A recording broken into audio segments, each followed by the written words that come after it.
திருச்சி மாவட்டத்தில் சுற்றுலா பயணிகளை கவரும் வகையில் பல்வேறு பணிகள் தொடர்ந்து நடைபெற்று வருகின்றன. இந்நிலையில் திருச்சி பாரதியார் சாலையில் 163 ஆண்டு கால ரயில் வரலாற்றை கூறும் வகையில் ரயில் அருங்காட்சியகம் செயல்பட்டு வருகிறது.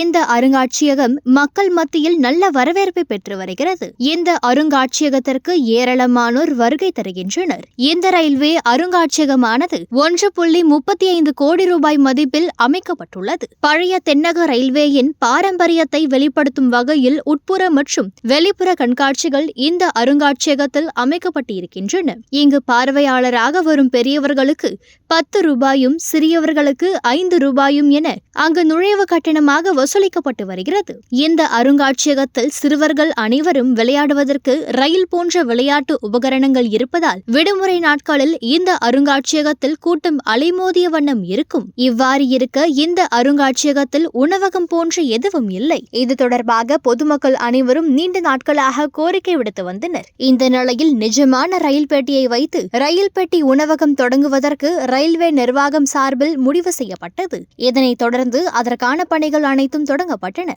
அந்த அருங்காட்சியகத்தின் சுற்றுச்சுவர் அகற்றப்பட்டு அந்த இடத்தில் ரயில் தண்டவாளமானது அமைக்கப்பட்டுள்ளது. மேலும் அந்த தண்டவாளத்தில் நிஜ ரயில் பெட்டியை கொண்டு வந்து நிறுத்தியுள்ளனர். ஆனால் நீண்ட நாட்களாகவே இந்த பணிகள் அனைத்தும் தொடங்காமல் இருந்து வந்தது.